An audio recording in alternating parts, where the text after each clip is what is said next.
Alléluia. Dites, ils ne vont pas dormir. Chaque mois, on fait veiller. Ah, dites chaque mois, on fait veiller. Chaque mois, on fait veiller. Ça va être comme ça jusqu'à nouvel ordre. On bloque. Chaque mois, on fait tout ce qu'on va clôturer par veiller. On va élever le niveau de pression. Dites pression. Ils vont te détester à la maison. Ils vont t'insulter. Ils vont te dire des choses bizarres. Ils vont te décourager. Mais dites, on élève le niveau de pression. La peur change de camp. Et c'est cela dont il est question avec notre thème bataille aux portes de l'ennemi. Parce que nous refusons de subir et de ne réagir qu'après avoir eu des balles perdues. C'est quoi cette histoire avec les enfants de Jésus? Où on encaisse d'abord, où on subit d'abord, et parfois on prend conscience que 3 mois après avoir envisagé que non, peut-être que c'est naturel, peut-être que c'est une maladie, peut-être que c'est normal, peut-être que c'est évident, peut-être que c'est ordinaire. Et souvent 3, 4 mois, 6 mois, certains 1 an, 2 ans après, se rendent compte que non, le blocage n'est pas normal. Et là, c'est là où tu commences à réagir. Et le diable a déjà gagné du terrain. Dites, il n'en sera plus ainsi. Dites, il n'en sera plus ainsi. Avant que tu ne te lèves, je frappe. Dites, bataille aux portes de l'ennemi. Désormais, c'est moi qui amène la bataille de trouver où tu es. C'est plus une histoire que je dors, que c'est le sorcier qui vient. Non! Tu n'as même pas le temps de bouger. Oh yes! Tu te réveilles, je suis là. Dites, bataille. J'ai accepté la bataille. Est-ce que vous savez sur quoi Satan compte? Satan compte sur le fait que nous on abandonne vite. Satan compte sur le fait qu'on abandonne rapidement. C'est pourquoi la Bible dit résister au diable et il fuira loin de vous. Satan n'aime pas les têtus. Satan n'aime pas les obstinés. Quand tu dis moi c'est Jésus, Satan, tu fais tout ce que tu veux. Moi c'est Jésus. Ça l'énerve. Il va insister, après un moment, il va lâcher prise, il va abandonner, il va partir. Il n'aime pas les têtus, il n'aime pas les obstinés. Il gagne parce qu'il compte sur le fait que tu n'es pas constant. On va dire, veille là, chaque mois, tu commences là. Le 31 décembre, comme tu as peur de la fin d'année, on va te voir encore. Vous allez voir le 31 décembre, la nuit de la transversée, on sera beaucoup ici là. Il y en a qui, je préfère crier bonne année à l'église. Donc ils viennent se réfugier, dites les réfugiés. Vous allez voir beaucoup de réfugiés au 31 décembre. Et quand on va arriver en janvier, février, il n'y a plus de gens. Vos visages là, je vous scanne, je scanne. On dit je serai en janvier, sauf excuse valable. Bon, monsieur Luc, bon, il sera en déplacement. Même en déplacement, vous suivez en ligne. Ta femme était sur en ligne. Dites le feu. On parle de choses sérieuses. Ça concerne des vies. Nos vies ne sont pas des films. Nos vies ne sont pas des fictions. Nos vies sont réelles. Dites réelles. On amène la bataille aux portes de l'ennemi. Dites jamais la bataille aux portes de l'ennemi. Ça veut dire que je n'attends pas d'encaisser d'abord. Non, je prends l'initiative d'attaquer. Pourquoi? Parce que dans 2 Corinthiens 6, 7, notre texte, vous connaissez, la Bible parle des armes offensives et défensives. Donc nous avons aussi des armes pour attaquer. Et on va passer à l'attaque. Et l'une des choses, l'un des combats que je voulais enseigner tout ce matin, c'est lequel? C'est anticiper les cycles d'action de l'ennemi. Puisqu'il faut amener la bataille aux portes de l'ennemi. Ça veut dire quoi? Qu'avant que l'ennemi bouge, moi je bouge. On doit faire quoi? Anticiper les cycles d'action de l'ennemi. Assez souvent nous manquons d'intelligence. Parce qu'en réalité, quand vous observez vos vies, écoutez, quand tu observes ta vie, la vie de ta femme ou de tes enfants, tu vas parfois, monsieur Bazola, identifier et discerner qu'assez souvent il y a un cycle qui se répète. C'est parce que tu n'as pas encore fait attention. Les enfants qui tombent malades observent. Vous allez rendre compte que soit c'est la rentrée, vous allez rendre compte que tous les 6 mois, il y a une période. Essayez d'identifier. Il y a toujours un cycle, des cycles. Dites cycle. Il faut identifier les cycles. Pour ceux qui ont des problèmes de mariage, remarquez, soit ils rencontrent la personne, ils font les fiançailles, ils les sèment. Dès qu'ils commencent à parler du mot mariage, la relation prend une difficulté, commence à boire de l'eau. Le gars est jaloux d'elle, le gars est bizarre, il s'en va. Dites sans raison. Elle ne s'est pas rendue compte. Deuxième relation. Dès qu'on prononce mariage, dites cycle. Dites cycle. L'ennemi n'a pas besoin d'être créatif et ingénieux. En fait, l'ennemi sait qu'assez souvent il a affaire à nous qui ne faisons pas d'efforts de réflexion. Donc il prend la même technique depuis des années qu'il reproduit. Amener la bataille à la porte de l'ennemi, c'est aussi identifier les cycles dans lesquels le Satan, le diable agit et répète les mêmes actions. Et quand tu as identifié, tu peux anticiper, attaquer avant qu'il ne passe à l'action au prochain cycle. Dites, tu n'entreras pas dans le prochain cycle. Dis Satan, tu n'entreras pas dans le prochain cycle. Monsieur Bouma, c'est quoi cette histoire que chaque fois, j'ai l'impression que j'ai un travail, dès que le patron décide de me promouvoir, chaque fois que quelque chose de bien doit m'arriver, au moment où je me réveille le matin, c'est l'autre qui a eu la chose. Des cycles. Et tu constates que chaque fois ça vient. Ça veut dire que n'attends pas d'encaisser la prochaine fois pour y agir. Désormais, quand tu sens qu'une opportunité arrive, tu anticipes. Tu dis, je sais que l'un des cycles de l'ennemi, c'est de faire ceci. Il y a une dame qu'on appelle Maman Esther Wallo, dont je suis le témoignage quand j'étais à Lomé au Togo. Ministère du combat spirituel. Pour certains d'entre vous, vous avez entendu parler de Maman Olangui Wosho. Maman et Papa Olangui Wosho. On a dit que ce ministère, c'est le diable. Moi, j'ai dit aux gens, j'ai découvert le ministère du combat spirituel par révélation. Et ça n'engage que moi. J'étais à Lomé au Togo et j'étais épuisé par le fait que la plupart des églises là-bas, quand vous entrez dans l'église à Lomé au Togo, les églises chantent, prêchent en mina ou en évé, leur langue locale. Quand vous voyez même les Nigérians, ils le font en anglais, mais on traduit en mina ou en évé. Je n'ai pas vu une église où on prêche en français comme nous, comme ça. Où on a même le genre de chant qu'on a habitué, le semaine. Ce sont leurs chants, tout ça. Donc souvent je m'ennuyais. J'ai dit, papa, il n'y a pas une église style Afrique centrale ici. Et un jour je dors, je fais un rêve. Dans le rêve, je suis en train d'aller à l'école. Et pendant que je vais à l'école, dans le rêve, j'entends une église qui est en train de chanter des chants congolais en lingala. Le rythme qu'on a en Afrique centrale.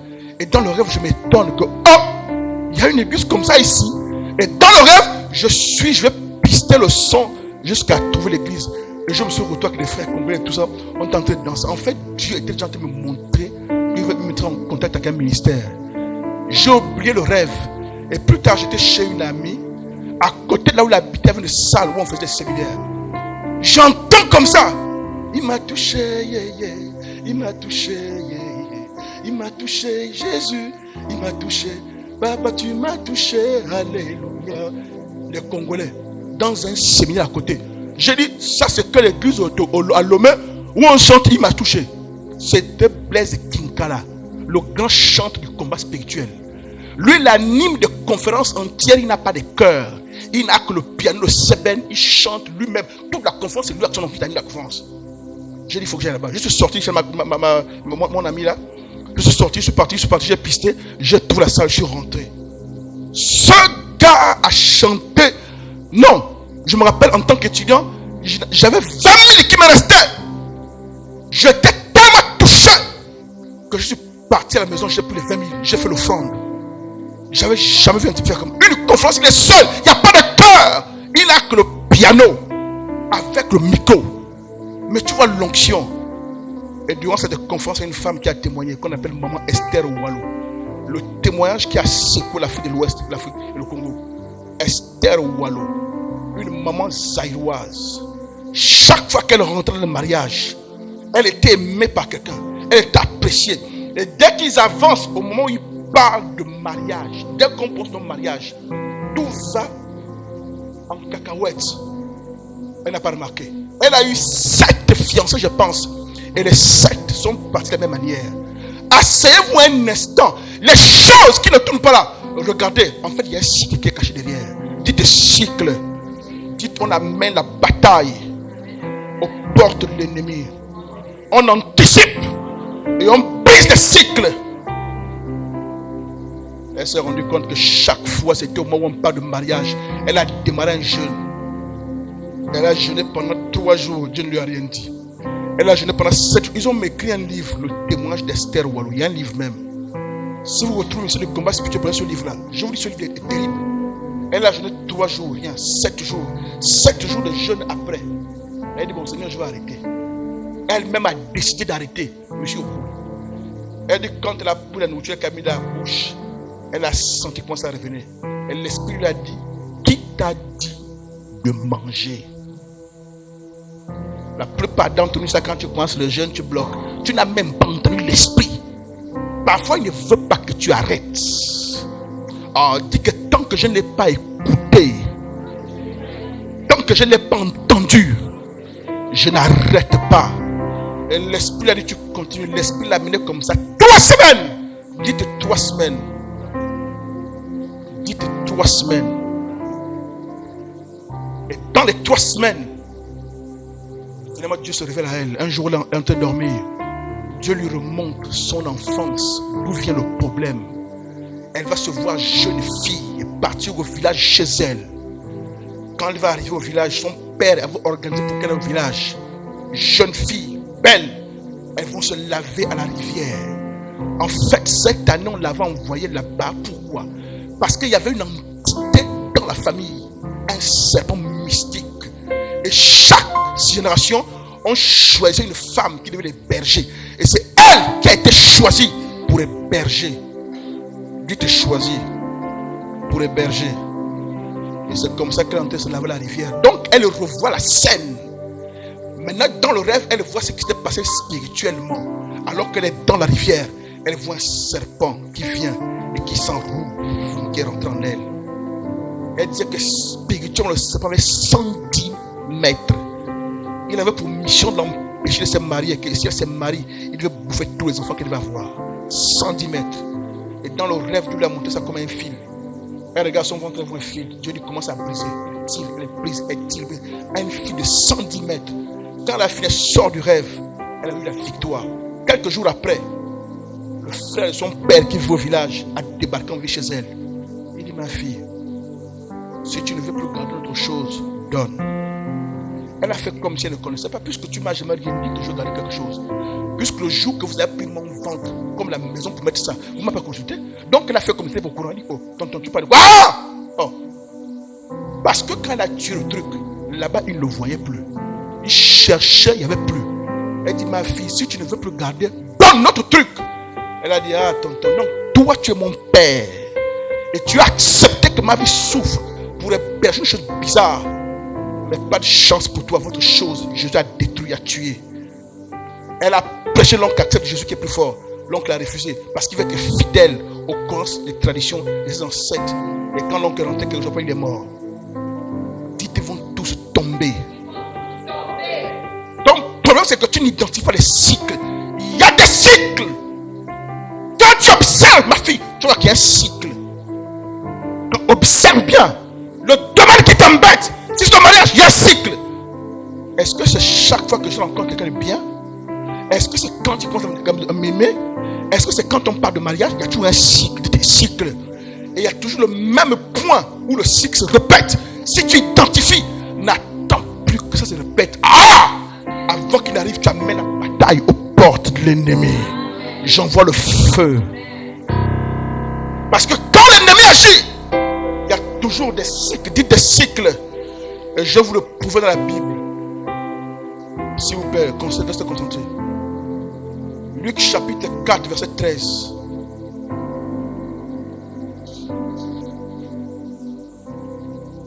Luc chapitre 4, verset 13.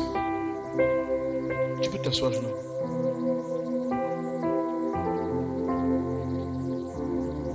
On doit identifier les cycles, les anticiper par la prière et briser avant que le cycle se répète.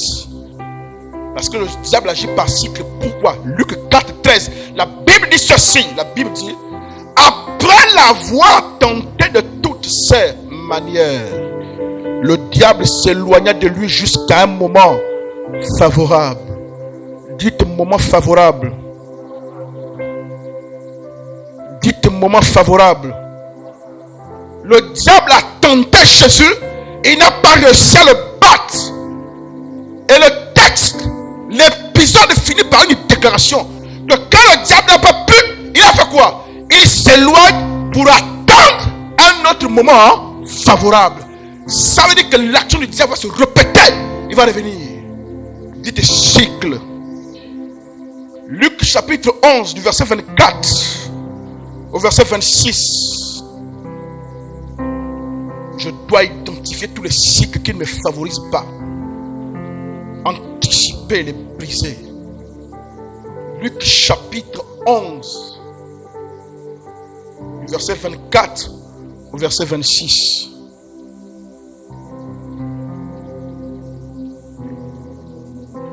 Luc chapitre 11, le verset 24 et le verset 26, je vais lire. La Bible dit, lorsque l'esprit impur est sorti d'un homme, il va dans les lieux arides pour chercher du repos. N'en trouvant point, il dit, je retournerai dans ma maison d'où je suis sorti. Dites cycle. On l'a déjà chassé, hein? Cet esprit. Quand il était là, il a fait des actions. On l'a chassé. Mais comme il est parti, qu'il n'a pas trouvé de repos, il fait quoi? Il projette de revenir. Dites cycle. Ça veut dire que l'ennemi agit dans nos vies souvent avec un agenda fait en cycle. Il part parfois, il laisse et il revient. Tu dois identifier que le cycle ne te favorise pas dans le domaine de ta vie. Et dis j'anticiperai. Dis j'anticiperai. Je n'attendrai pas de voir les symptômes cette fois-ci. Je n'attendrai pas de voir les symptômes. Cette fois-ci, j'anticiperai et je frapperai avant qu'ils se mettent en mouvement. Oui.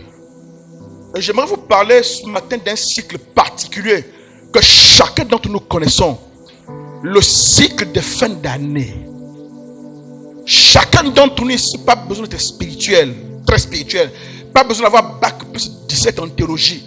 Nous savons que les fins d'année font souvent l'objet d'actions bizarres, d'accidents de tout genre, des morts prématurées, des surprises. Vrai ou faux? Vrai ou faux? Voici un cycle qui est devant nous, où nous savons que chaque année, on a comme l'impression que les personnes qui sont dans les sciences occultes, comme s'ils font le compte d'âmes qu'ils devaient avoir. Et s'il n'a pas eu le compte, le nombre d'âmes qu'il était censé sacrifier, c'est comme si en fin d'année, tout le monde se réveille pour faire le rattrapage. Accident par-ci, accident par-cela, accident. Oh, dites, voici un cycle. Et je ne subirai pas ce cycle. Et aujourd'hui, on va prier pour ce cycle-là.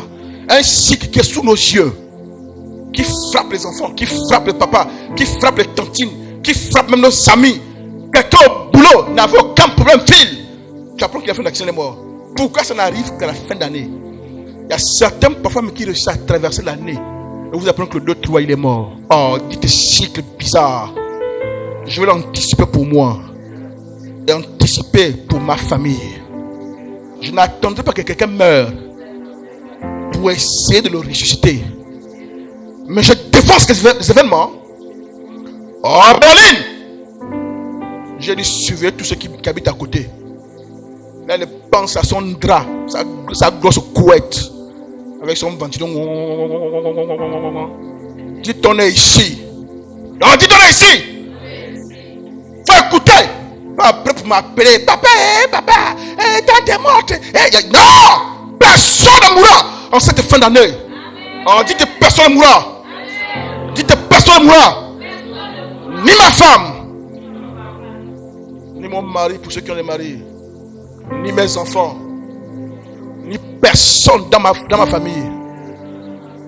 Personne dans ma famille. Personne dans ma famille ne sera atteint. Ce cycle de chaque année là, ce cycle de chaque année ne frappera pas à ma famille. Je refuse au nom de Jésus. Le diable agit par cycle. Alors qu'il a essayé, Jésus n'a pas pu. Il se retire, il dit qu'il revient après. Alors qu'on le chasse, il va tourner, il revient après. Non, cette année il ne reviendra pas chez moi, c'est fini. Parce que je vais amener la bataille là où il se trouve. Tu n'as pas à avoir peur. Parce que ce n'est pas le sang, ta coiffe, ton tissage qui le combat. celui qui est en toi est plus grand que celui qui est dans ce monde. Moi, ce que je trouve bizarre avec ce texte, c'est que les sorciers sont nombreux. Les démons sont nombreux. D'ailleurs, même il y a un texte dans l'Apocalypse qui dit que quand Satan est parti du ciel, il a emporté un tiers des anges du ciel. Or, les anges du ciel, quand on les dénomme dans la Bible, on utilise un terme que souvent on n'utilise même pas entre nous. On parle en termes de myriades. On dit que les anges sont des myriades, des myriades. Un mot qui signifie indénombrable, incontable, plusieurs, peut-être milliards.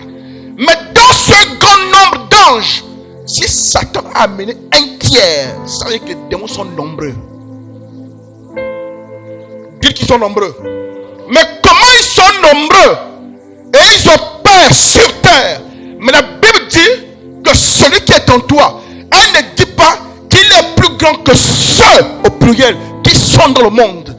Mais elle dit que celui qui est en toi est plus grand que celui qui est dans le monde. De qui parle-t-on? De qui? On parle du chef. On parle de l'ennemi. On parle de Satan. On parle de la tête de liste. Pour ceux qui font les élections, la tête de liste. Si celui qui est en toi, ma fille, est plus grand que le chef, tu n'as donc pas à craindre le sorcier, les démons, tous les adjoints. Tu comprends, Maïdo? Si celui qui est en toi est plus grand que leur chef, comment tu vas craindre encore celui à qui le chef donne les ordres? Je n'ai pas à avoir peur. Je vais l'arrêter avant que le cycle ne se reproduise. En cette fin d'année, répète, en cette fin d'année, aucun membre de ma famille ne subira le cycle des accidents, des attaques de l'ennemi de chaque fin d'année. Ils sont couverts par le sang de Christ. Que ce soit ceux qui sont près ou qui sont loin, ils sont tous couverts par le sang de Jésus. Alléluia. Voilà un cycle comme ça, Phil. À part les cycles dans vos vies, voilà un cycle comme ça.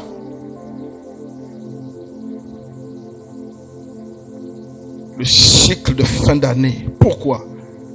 Parce que la fin de toute chose, la fin d'une chose vaut mieux que son commencement. La Bible dit dans Ecclésiaste chapitre 7 verset 8. Est-ce qu'on peut lire? Ecclésiaste chapitre 7 verset 8. Oh yes.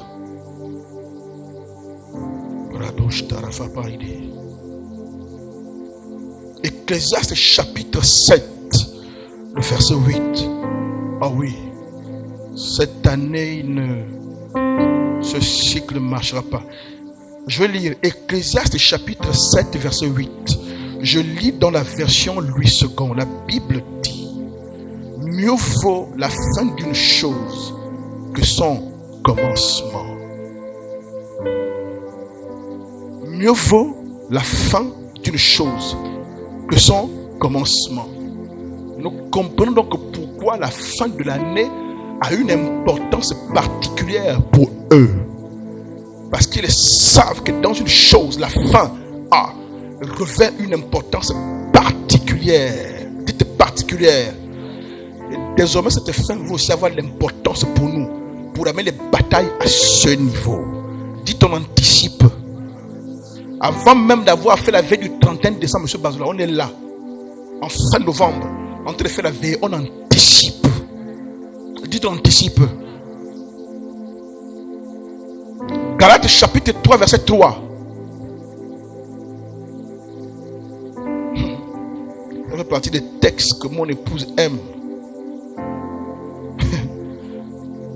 Mon épouse aime le verset 1-2. Oh Galates, qui vous a ensorcelé. Oh Galates dépourvu de sens, qui vous a ensorcelé. Le verset 3, Galates chapitre 3, verset 3, la Bible dit que êtes-vous tellement dépourvu de sens après avoir commencé par l'esprit? Voulez-vous maintenant finir par la chair? Ça veut dire que même là sur le plan spirituel, on nous demande que la finition est importante. Et il faut toujours la finir, pas dans la chair, mais dans l'esprit. Dites, on va finir cette année dans la consécration. Dans la consécration. Dans l'esprit. Et l'ennemi ne pourra rien contre nous. Là, ma fille Alvina, il faut que l'ennemi sache que elle a grandi en celle-là. Quand il regarde Lisa, l'ennemi sent que elle est déjà équipée. Il y a des choses qu'elle comprend. Aïe, il commence à reculer. La Bible est claire. Soumettez-vous à Dieu et résistez au diable et il fuira. Et j'aime le mot fuir, comme je vous ai dit. On n'a pas dit que le diable va reculer. On n'a pas dit qu'il va abandonner, il va fuir. Donc il part apeuré et en courant. Donc moi je veux faire fuir le diable. Lui tu peux faire fuir le diable. Et ça commence maintenant. Dites, ça commence maintenant. Je vous ai dit, tu te réveilles, tu as fait un rêve bizarre, tu déclenches, j'envoie le feu. Dis, j'envoie le feu. Dis, j'envoie le feu. L'enfant te raconte, maman, j'ai fait un rêve. Tu ne coupes même pas la suite, tu bombardes, tu envoies le feu. Tu fais un rêve bizarre, tu vois un truc étrange. Et moi, tu me parles beaucoup comme ça. Quand je dors, parfois je suis là au salon avec mon épouse, dans ma maison, on a fini de manger, il faut aller entrer à la cuisine, faire tout ça. Dès que le petit sommeil me prend au salon, c'est là que Dieu me parle. Dieu me parle assez souvent sur ma maison comme ça. La fois je dors, la fois je tente de dormir, je vois un de mes fils entrer, quelqu'un qui s'est cassé le pied. Et comme ils aiment jouer au ballon, j'ai dit non, les gars, on anticipe. Personne ne joue au ballon durant cette période-là. Et quand j'ai fini de voir ça, Dieu ne te montre pas ça pour que tu te réjouisses. En fait, dites l'épée de l'esprit. Ça, c'est une dimension de l'esprit que je prévu vous enseigner mercredi prochain. Où l'épée de l'esprit, ce n'est pas seulement que la parole qui est écrite, mais la parole révélée. Où l'esprit peut voyager dans le temps, voir ce que l'ennemi veut déjà faire. Il te donne l'information pour que tu amènes la bataille aux portes de l'ennemi. Avant qu'il ne bouge, tu es déjà là. Pourquoi? Parce que l'esprit donne l'info. Et je me suis levé, j'ai commencé à prier. J'ai brisé. Et j'ai parlé aux enfants. Dis aux enfants. Au même endroit au salon, les fois je ne t'ai pas dit chérie. Les quelques jours là, j'ai fait 3 fois comme ça. J'étais encore allongé, toujours au salon. On fait là, on finit de manger avec les enfants. Mon épouse et moi, on parle un peu. Elle a la cuisine et tout ça. Bam, ça me prend. Quand ça me prend, je vois. Je vois une histoire, je sais pas c'était quoi là. Quand je me réveille, un petit sommeil bizarre, Monsieur Okwe, j'ai l'œil sur toi. On surveille le voisin le plus proche. Bettina a une position dangereuse. Dites dangereuse. Elle dépose tout le corps sur la chaise qui est devant. Dites la position est dangereuse. Rose. C'est bien. Ça c'est la technique de Monsieur Bouma. Quand on commençait l'école de prière, oui j'aime ça. Et j'ai souvent appliqué ça aussi. Il dit quand tu te réveilles que le sommeil, tu te laves le visage avec l'eau glacée. Tu vas, tu prends l'eau glacée, tu laves le visage. Les yeux ne vont plus se fermer. Quelle paupière va tomber avec un visage. Ça a devenu comme les paupières de Tom et Jerry, comme mettre les tiges d'allumettes pour les bloquer. Ça descend toujours. C'est quelle paupière ça? Donc, on a mis l'eau glacée. Le batteur. Le ventre n'est pas assez fort. File. Tu suivais ton voisin le plus proche. Et Vance, la dernière fois tu étais intéressé pour m'écouter. Maintenant tu dors comment? Tu n'es plus intéressé d'écouter papa. Alléluia. Alléluia. Et dans ce salon, chaque fois que je suis là, je reçois. Et ça se concerne souvent moi, ma femme ou la famille. Et quand je finis de recevoir, je bombarde. Et pour les chefs de famille que nous sommes, Luc, nous devons être spirituellement aux aguets. Spirituellement. Parce que c'est à nous que Dieu donne l'information d'abord. Assez souvent la femme voit quand toi tu es indisponible. C'est toi le maître de la maison. Quand vous lisez Apocalypse 1.1, prenons Apocalypse, je vais vous expliquer. Dites Apocalypse 1.1. Je vais vous montrer que Dieu est un Dieu ordonné. Oh non, les prophétesses, les femmes, c'est faux. C'est parce que toi, l'homme, tu es indisponible. Dites aux absents, aux abonnés absents. Tu lances l'appel, zéro, rien. Dites sommeil. Apocalypse chapitre 1. À partir du verset 1. Je lis. Révélation de Jésus-Christ que Dieu lui a donné pour montrer à ses serviteurs les choses qui doivent arriver bientôt et qu'il a fait connaître par l'envoi de son ange à son serviteur Jean. Qui a vu la chaîne de transmission? Il y a qui? Il y a Dieu, non? Qui a donné la révélation à qui? À Jésus. Jésus a donné à qui? À l'ange. Oh, vous n'avez pas lu le texte. Dieu donne à Jésus, Dieu donne à l'ange, et l'ange veut savoir à qui? À Jean. Donc Dieu, dans son fonctionnement, il y a une chaîne de transmission. Et la Bible déclare, Dieu est le chef de Christ. Christ est le chef de l'homme. L'homme est le chef de la femme. Tu sais que tu es le sacrificateur de ta maison. Dans l'ancien temps, avant qu'il n'y ait le sacerdoce lévitique, où en Israël, c'est les Lévites qui faisaient le service. Avant, c'est le chef de famille qui faisait le sacrifice. C'est pourquoi on lit l'histoire de Job, où Job faisait des sacrifices pour ses enfants. Il n'y avait pas encore de sacrificateurs. S'il y avait des sacrificateurs que Job faisait ça, c'était un péché. C'est d'ailleurs pourquoi Dieu a disqualifié Saül, parce que c'était à Samuel de faire le sacrifice et Saül l'a fait.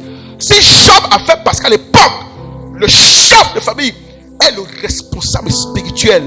Mais dans nos églises, les plus charnels, c'est les hommes. Les plus charnels, c'est les hommes. Ce sont les femmes les plus spirituelles.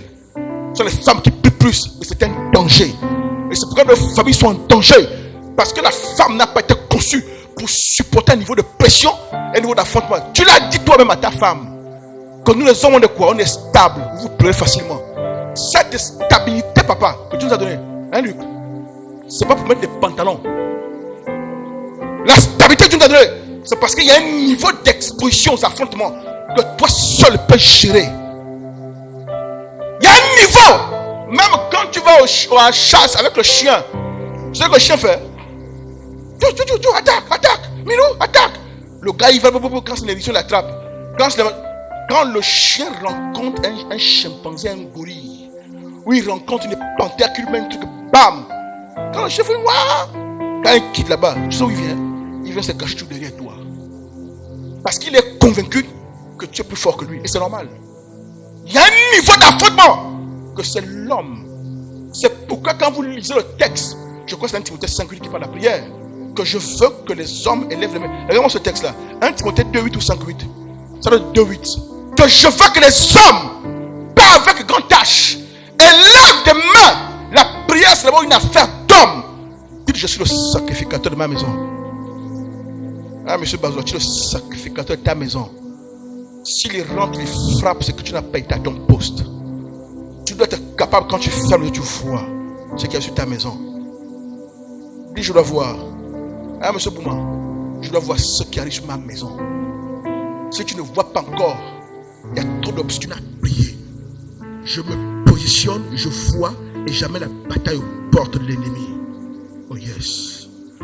Et vous voyez l'affaire de voir là, c'est le rôle que jouaient les prophètes, les intercesseurs. Même dans l'organisation des villes antiques, il y avait la barrière. On a même le même modèle aujourd'hui. Quand les camps militaires, les camps de policiers, il y a quoi à la portail? Il y a souvent un grand truc, comment on appelle ça? Hein? La tour de contrôle, il y a un autre terme là qui est plus adapté là. Monsieur Bazoua, toi qui as mis les policiers. Et souvent ils sont quoi? Ils sont où là-bas? Non, perchés, non? Avec l'arme. Parce qu'ils voient, ils scannent. Il peut, c'est pas la guérite, il y a un nom. Pas la guérite. Hein, tu vois Mirador? Mirador, c'est ça. Il est là-bas pour voir. Il regarde, il scanne l'horizon, il voit. Il scanne l'horizon, il voit. Et c'est pourquoi même en Israël, il y avait une tribu qui était consacrée à cela, la tribu d'Issachar. La Bible dit que la tribu d'Issachar étudiait les signes des temps pour voir ce que Israël devait faire. Donc en fonction de ce qu'il décodait, il pouvait voir. Mais tu ne peux pas être chef de famille et tu es absent. C'est pourquoi même dans nos familles, au village, on dit quoi? Que l'homme est celui qui dort sur la partie du lit qui est exposée à la porte. Les hommes aujourd'hui qui se cachent même derrière. Oh, je dors devant, je dors. Comment je dors devant quoi? Monsieur Okoué, comment? Un costaud comme ça? Je passe devant là-bas. Moi, j'aime le fond. Tu aimes le fond comment?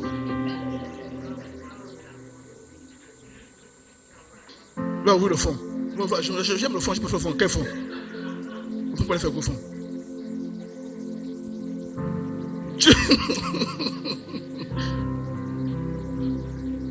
La collègue de mon épouse, quand elle travaille quelque part, sa collègue lui raconte l'histoire. Avec le mari, ils sont dans la maison. Ils entendent un bruit au salon. Le mari la réveille, il se réveille. Maintenant, pour aller regarder, il y a la femme à l'eau. Il n'y a pas de problème, il voit deux. Mais pendant qu'ils sont en train de marcher, la femme se rend compte que c'est elle qui est devant lui et derrière.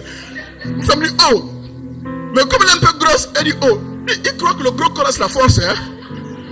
Il lance la femme devant. Un tanguy, costaud, tu es derrière. Et cosine allons. Il y a quoi là-bas? Il y a quoi comment? Passe devant. Passe devant. Ah, monsieur Kouma. Tu laisses la main pour viser. Tu crois que le gros corps c'est la force? On l'attrape, l'on prie comme un sandwich, on dépose. On baillonne, on met le scotch. Tu vois, c'est la force qui est là. Vous parlez. Ah, monsieur Bazola. Pas sur le gros corps, c'est pas la force qui est là. Aïcha passe devant, c'est quoi qui est là-bas? Comment ça, Aïcha passe devant? Et il a bonne distance, il guette. Et il prend l'info. Il y a quoi là-bas? Il y a quoi comment? C'est toi qui es devant. Vraiment. Dire que Dieu aide les hommes. Voilà. Il est en train de dormir. C'est ce qu'il va faire demain. Et chérie, il y a quoi? Jeannette? Jeannette, il y a quoi? Va devant, va regarder. Oh, j'aime le fond. Oh Seigneur. Même un vieux au village savait que c'est toi qui dois être là, la partie du lit qui est exposée à la porte. Ça veut dire que c'est symbolique. S'il y a un vampire, s'il y a un esprit, s'il y a une entrée, s'il y a un combat, tu es le premier qu'on rencontre, pas ta femme. Quand on habitait à Ozangue, moi, ma femme, quand elle marche, c'est une exploratrice. Elle aime le paysage. Même si elle est passée 1000 fois par là, elle regarde. Et moi, ça m'agace. Donc, il reste à faire l'exploration. Moi, je suis devant comme militaire. Comme militaire, comme militaire à Luc. Et il y a un papa qui me voit passer. On était nouveau dans le quartier. Papa, je ne connaissais même pas. Il me voit devant le parti. Et ma famille derrière. En train d'explorer le paysage. Le papa m'a dit, mon fils, oui. C'est ta femme? Je dis oui. Il me demande, tu es femme? Dites-moi le rapport. Dites-moi le rapport. Il dit, tu es femme? Il dit, tu es femme? Je dis non. Il dit, oh mon petit, on ne laisse pas la femme derrière. Comment tu es? Dites, les villes sont sages. Hein? Et mon père Pébi disait, il y a une phrase qui dit que derrière un grand homme se cache une femme. Mon père Pébi disait non, c'est faux. Pas derrière, mais à côté d'un grand homme. Dieu n'a pas pris l'os du dos. Dieu c'est pas l'os du dos. Il a Dieu en train d'opérer le dos de Tanguy. Il prend une vertèbre. C'est pas l'os du dos. Monsieur Bazola, c'est pas l'os du dos. Je dis c'est pas l'os du dos. Très bien.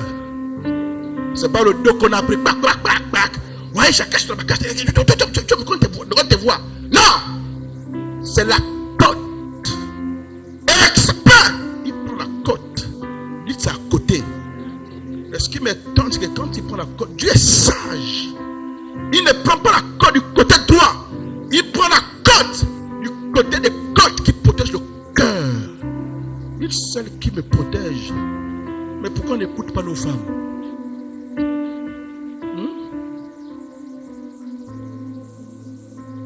Oui, médicalement c'est prouvé qu'on a moins de côtes que les femmes de ce côté. Vous pouvez compter, c'est prouvé. prouvé scientifiquement. Ma fille là, master en sciences. C'est prouvé. Nous les hommes, on a une cote en moins. J'ai vu le sketch que ton type là a fait là sur l'enfant est terrible, Roméo, le comédien là. Voilà, je suis en train de la visibilité en parlant de lui. Il fait un sketch que Adam et Ève, ils portent une ceinture de feuilles. Il dit à sa femme, Ève, quoi Ève répond, quoi? Il dit à Ève, c'est vrai que tu parles comme ça? Oui. Il dit à Ève, est-ce que tu sais que la côte que tu as, c'est ma côte? La côte de quoi? Ève dit que si toi Dieu t'a endormi pour la côte, c'est que tu ne valais même toi rien.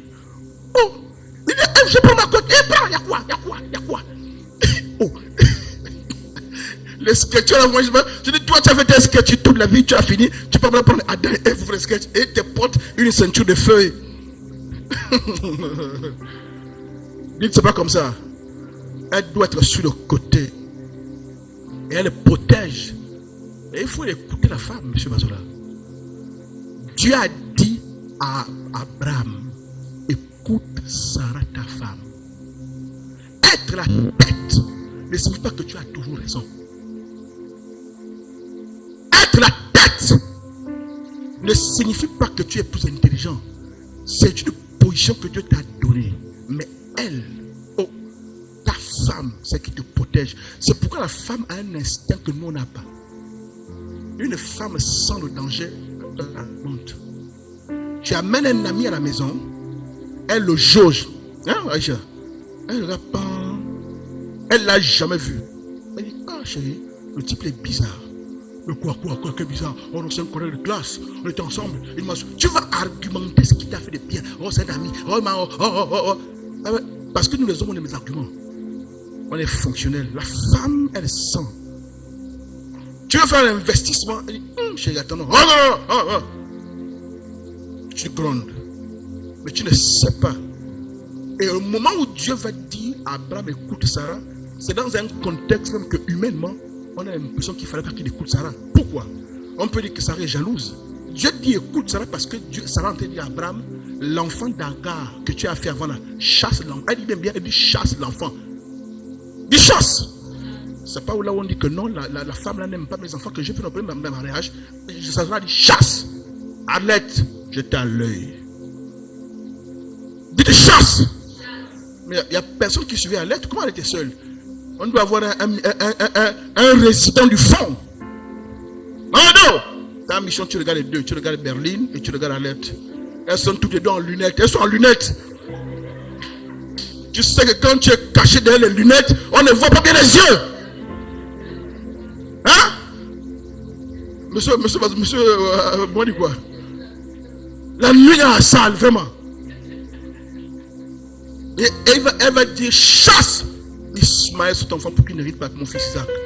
Abraham est choqué, mais Ismaël c'est quand même mon sang. Et Dieu dit à Abraham, écoute Sarah, ta femme. Ça veut dire que parfois même ce que ta femme te dit est idiot. Parfois c'est là où Dieu se trouve. Examine ce que ta femme te dit. Est-ce que vous savez que la plupart des familles et des couples se retrouvent dans le décor? Voilà, toi qui dois surveiller, tu dors. Bettina surveille là aussi. Hein? La surveillante surveillée. On va voir la surveillante surveillée. Elle est rentrée le surveillant. En cause de surveillant, il n'y a plus besoin. On va voir la surveillante surveillée.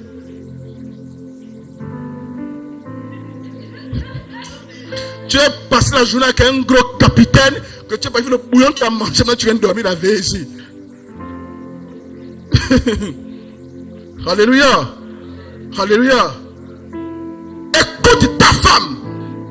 Je vais vous dire, mon épouse et mon s'est retrouvés dans des dettes, des choses bizarres. Elle m'a dit, c'est à cause de toi. Quand je me suis assis, j'ai réalisé que oui, c'est vrai en fait. J'ai réalisé que la catastrophe financière de ma famille, c'est parce que je n'ai pas su écouter mon épouse. On est parti selon mes choix. Et ce sont mes choix qui nous amènent dans le chaos. Et les hommes sont souvent tellement orgueilleux qu'ils ne reconnaissent pas ça.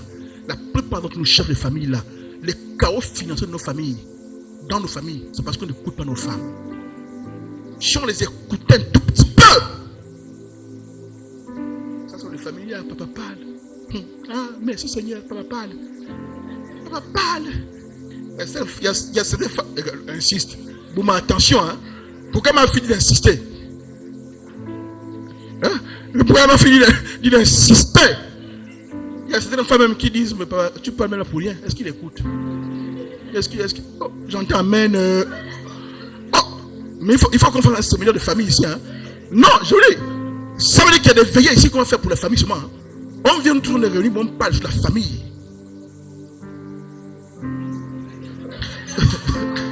Dites, on surveille.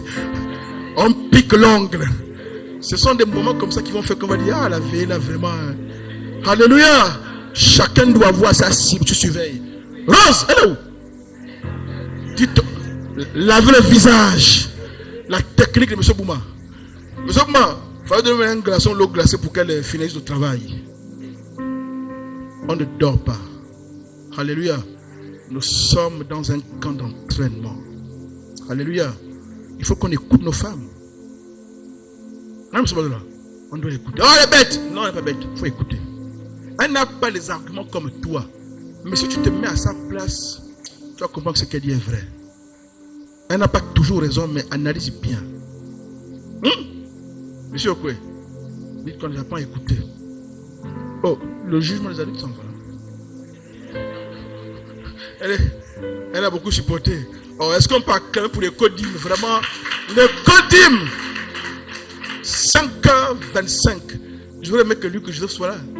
J'ai dit Luc Joseph, tiens comme l'autre, regarde l'autre. Luc Joseph même en pleine journée. Papa dit, ah, papa, toi aussi. Que t'es en pleine journée, toi tu dors comment? Et sa mère, il faut dire qu'elle a prié. Elle a dit, oui, maman, moi, non, je ne dors plus, j'ai prié, je ne dors plus. J'ai dit, bon, il faut que je vérifie ça. Le prochain culte, il faut que je vérifie ça. Alléluia. Dites tes codymes. Et on peut acclamer pour nos enfants. Voilà, on acclame pour nos enfants. Alléluia. Amen, amen. Il faut écouter les femmes. Il faut prendre le temps, tu analyses. Tu as lavé le visage, hein? Ah, ma fille a lavé le visage. Alléluia. Nous devons anticiper les cycles bizarres et amener les batailles aux portes de l'ennemi. Alléluia. Tu regardes ta vie, tu examines, tu te rends compte qu'il y a un cycle. Regarde bien ta vie. Le domaine qui est compliqué là, dans ta famille, il y a un cycle. Et quand tu réussis à identifier, tu ne bouges plus à gauche, à droite, tu frappes là. Avant que ça arrive, tu frappes là. L'ennemi n'est pas créatif. C'est parce que nous, on n'est pas assez intelligents. Depuis des siècles, il y a quand même une technique qui marche. Il défait ta famille, il y a quand même une technique. Il te défait quand même une technique du cycle.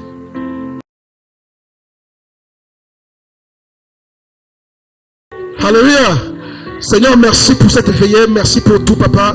Nous te disons merci, Daddy. Merci, Père d'amour, de nous avoir gardés durant cette nuit. Merci pour le programme de veille que nous te recommandons, Père, où chaque mois, nous voulons venir selon ton instruction faire une veillée, Père. Merci de toucher les autres membres de la famille CBF et que les autres veillées, ces personnes viennent en grand nombre, Père. Merci de bénir les projets, merci de bénir les projets, merci de bénir chacun d'entre nous, nos familles. Merci pour la journée, merci pour le week-end et merci pour le glorieux culte de dimanche. Merci pour le glorieux séminaire qu'on aura au nom de Jésus. Amen. Est-ce qu'on peut acclamer Jésus?